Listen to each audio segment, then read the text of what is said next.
Coming up on the Believe in Jets podcast, a typical Jets loss. Classic. When you expect them to win, when you need them to win, a game that they absolutely have to win, they let you down. They lose. And it's sloppy and gross and just the worst possible way ever. No? Welcome to being a Jets fan. Now it feels like the season really started. After one of these. This is Jets football.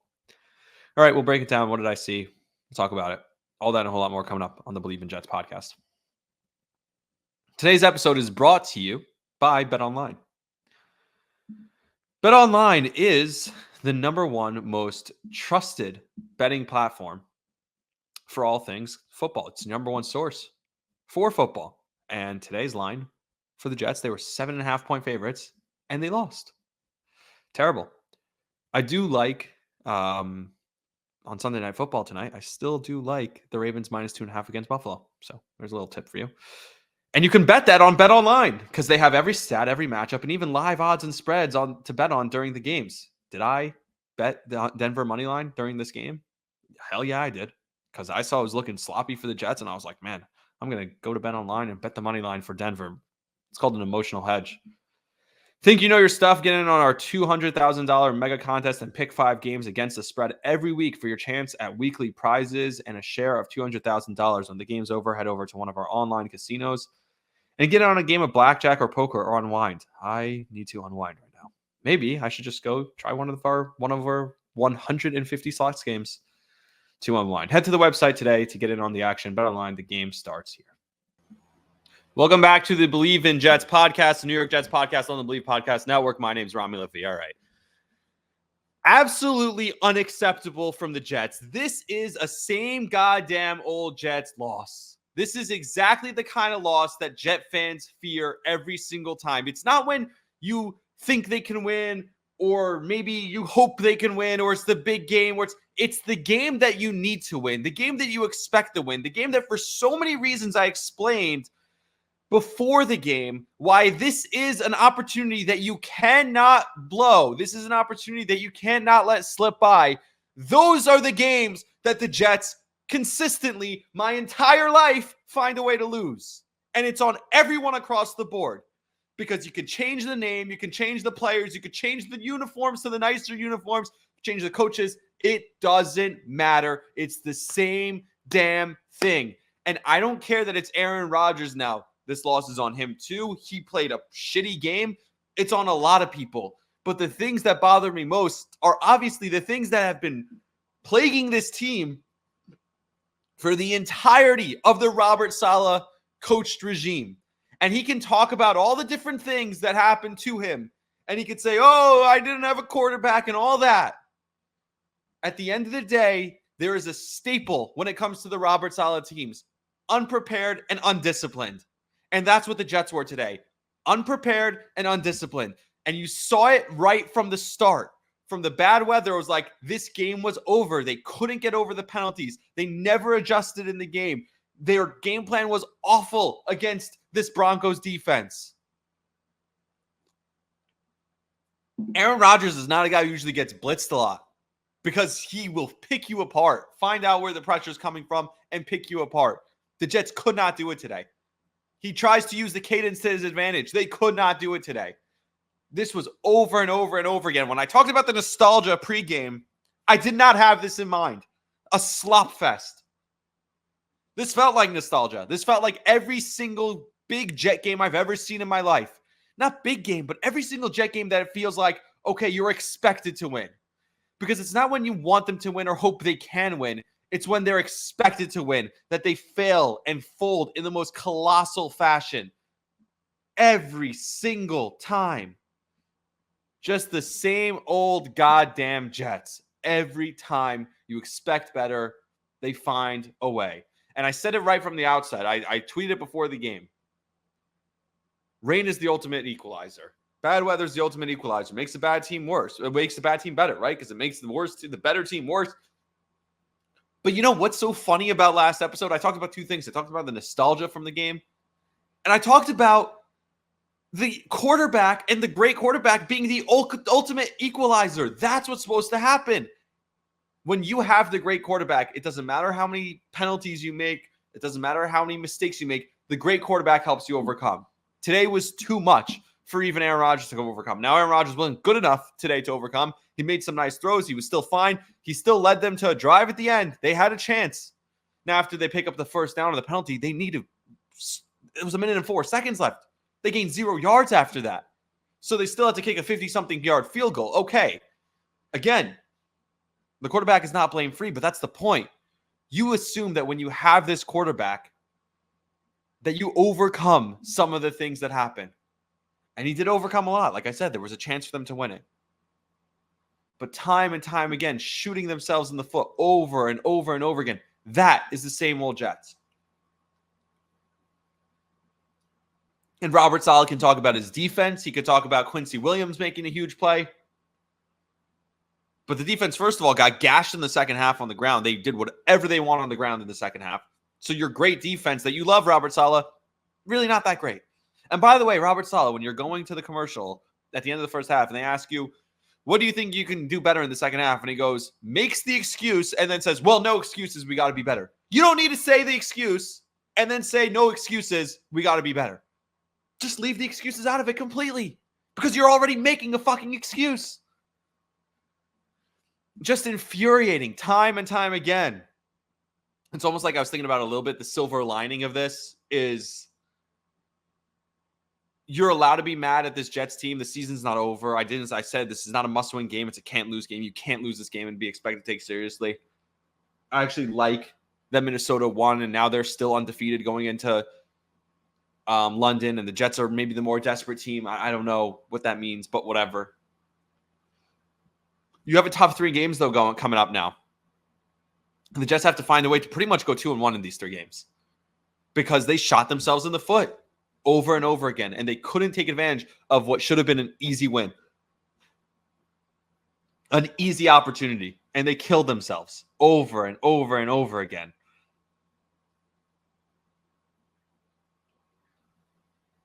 Some stats to throw at you from this game just to prove my point. 4 for 7 on third down. 4 for 17, on third down.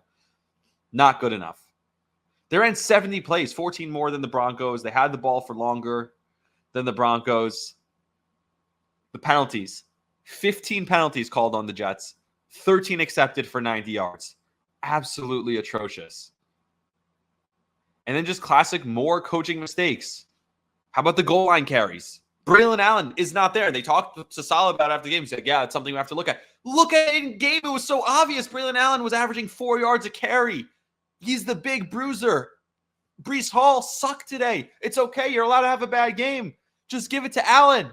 You think they don't score there on the goal line if they give it to Braylon Allen? And how about not taking a shot for the end zone at the end of the half? They decide to just kick the field goal.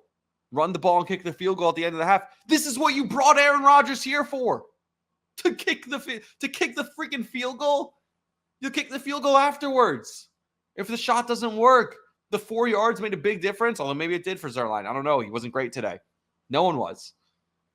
There was a point in this game where Bo Nix was 7 for 15 with -7 passing yards. He had 7 completions for -7 yards. That was like into the third quarter. And the Jets still couldn't find a way to win. How does that happen? How about the 4th and goal on the 1 yard line? They're going for it. They're lining up to go for it. And they false start there. How many false starts were there? Pre-snap penalties, movement. Breece Hall twice with false starts. Not Morgan Moses, but Smith had one. Simpson had one. Elijah Vera Tucker said after the game that the O-line played their asses off. It's just not true. Aaron Rodgers was hit 14 times. He was sacked 5 times. He was under duress all day. And it got to the point at the end where he was limping around back there, and I don't blame him. He still ran for that first down on the quarterback keeper. He ran for another first down. He showed you things. He maneuvered in the pocket. Not on the same page as the receivers, though, on key plays. I don't even know what Xavier Gibson does well. I really don't. He shouldn't be back there fielding kicks. Why not try Braylon Allen back there? Why not try Malachi Corley back there? It's such a clearly glaring hole. He does nothing. He's not explosive. You're scared he's going to fumble it every time. The very first kickoff of the game, he juggled it. Does he know the rules about taking a knee? Because it seems like he takes it out of the end zone every time and gets to about the 20. Does he know you get 10 extra yards if he just takes the knee? Or is he that dumb? He never calls for a fair catch when guys are right on him. Feels like when guys are 15 yards away, he does. What are the Jets coaching staff watching that we're not seeing? Because we're not watching the same thing as this coaching staff. Just horrible. My God. Infuriating from just a terribly coached team that continues to be awful. It's only the 5th time in Aaron Rodgers' career that his offense didn't score a touchdown, including the playoffs. And 2 of the previous 4, he did not finish the game because of injury. So in games that Aaron Rodgers has started and completed, there have only been 3 times, today and 2 others, including the playoffs, that Rodgers hasn't scored a touchdown. And they didn't score a touchdown. Just absolutely maddening. So many things.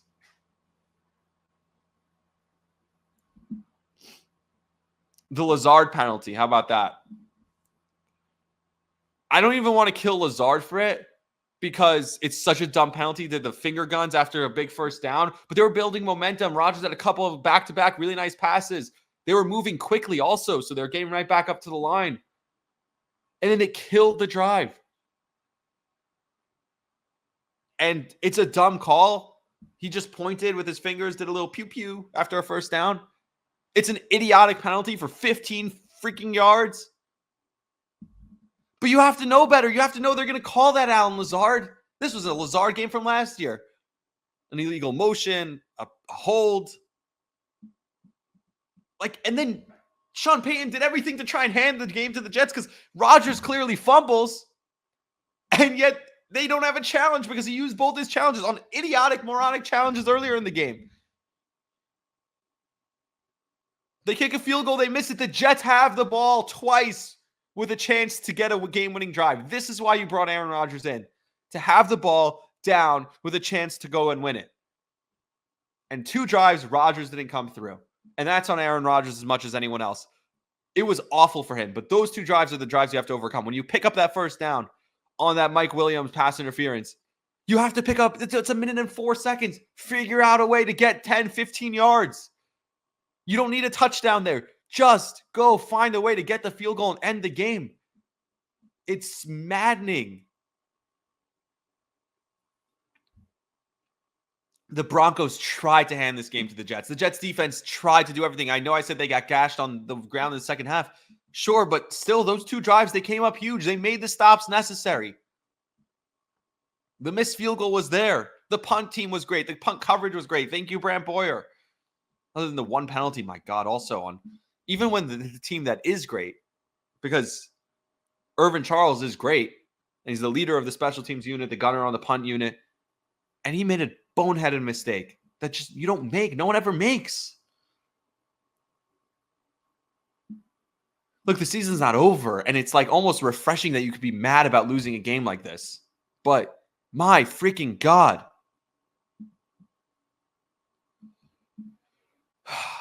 Just absurd. There are 2 positives from this game, so I want to get to those a little bit later.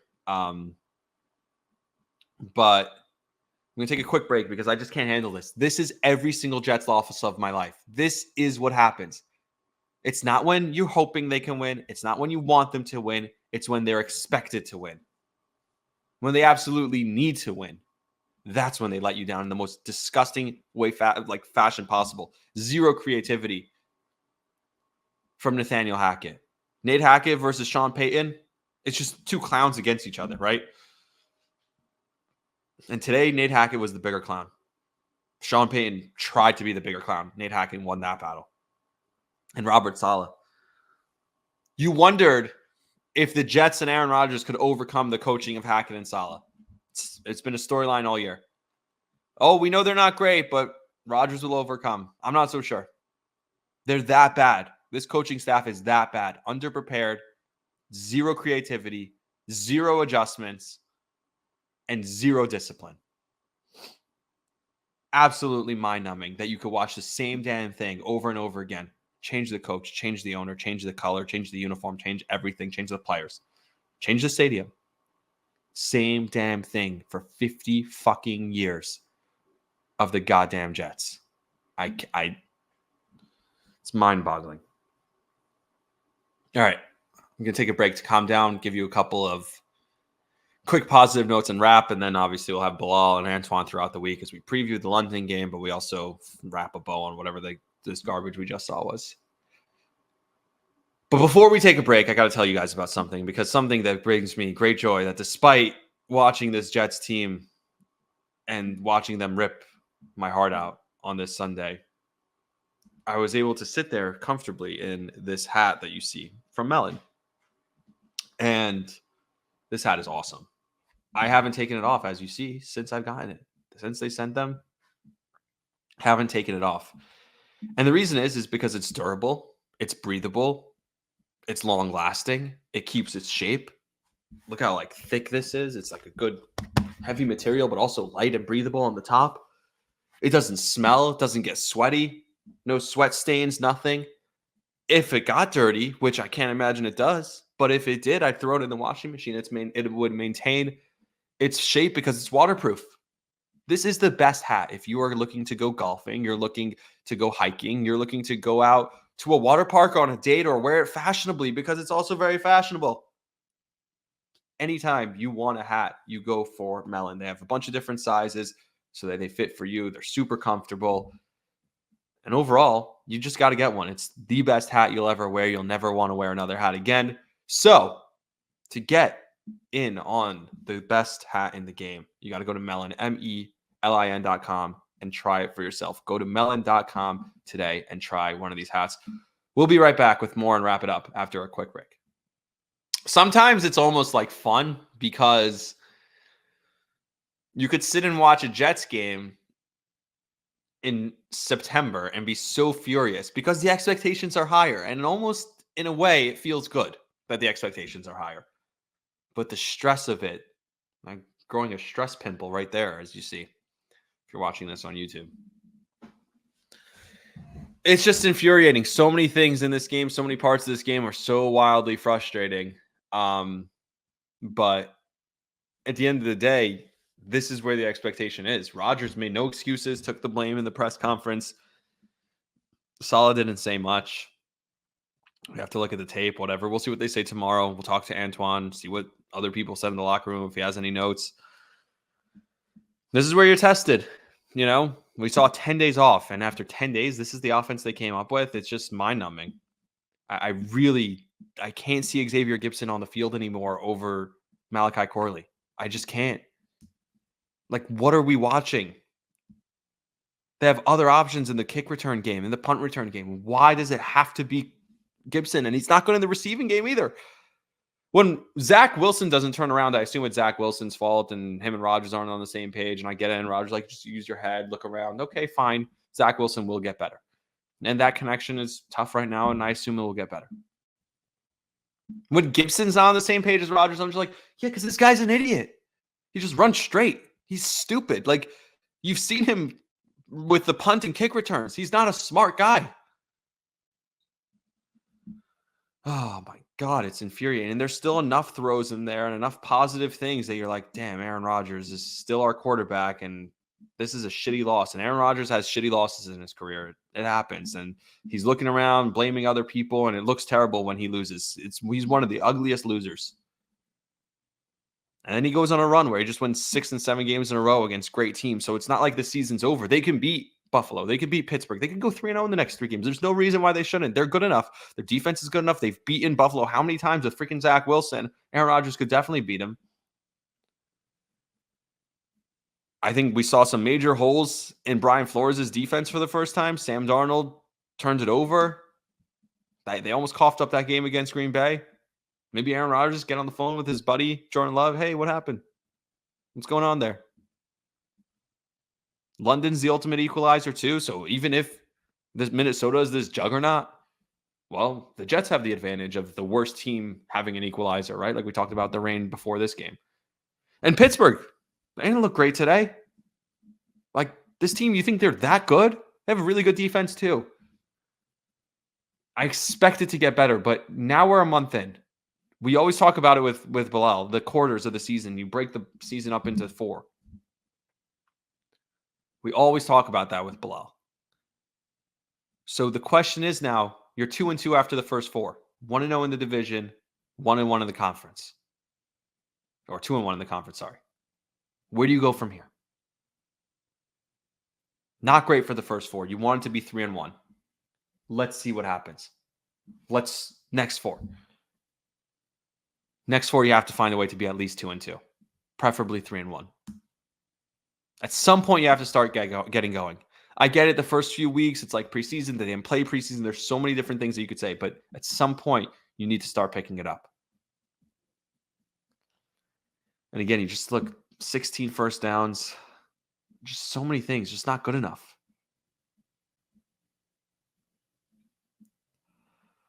$248 total yards of offense. Gross. They held Denver to 186 total yards of offense. Only 60 passing yards. And like I said, 126 passing yards for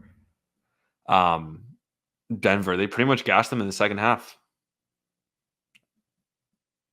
And the Jets had their opportunities and they didn't come through. I told you I'd give you 2 positives, so here it is. DJ Reed was awesome all day. I love that guy. He's so excellent on defense, whether it's making tackles, making big pass breakups. He's always in the right spot. He's awesome. And the other thing is Mike White, whenever they decide to unleash him, he's going to be a huge part of this offense because every time Rodgers throws it up to him, he makes a play or it's a pass interference or something good happens. The body control on the right sideline to make the catch, get the feet down. Awesome, awesome receiver. I mean, this is the guy. And in the red zone, can you imagine being able to have that big body with the body control and throwing it up? There are so many options for him. And I can't wait. And Rodgers has to be thinking, like, can we just get this guy on the field as often as possible? I know he's coming off the injury, but Rodgers has to be thinking, wow, let's get him out here as soon as possible. By the way, Rodgers' foot looked like it came on that play where he was hurt. It looked like his foot went flat to the ground on the front of his foot. So that looks like really painful. I don't know how it hurt his knee because it looked like they were rubbing out his knee. He said both his legs were hurt. He was running around wet turf. I mean, how queasy was I getting watching the wet Rodgers run around on the wet turf? Like I was holding my breath every time. If you weren't, you're not a Jets fan, right? So yeah, that's the instant reaction. I'm sure more will come out. I'll talk to Antoine on Tuesday. Maybe I'll talk to Bilal tomorrow. We'll see. We'll recap it. A lot to unfold, a lot to recap, but this is one that slipped away. This is one that Jets teams don't lose. And I was listening or Jets teams always lose and good teams don't lose. And that's the problem. The Jets are the Jets and not a good team. Good teams win games like today.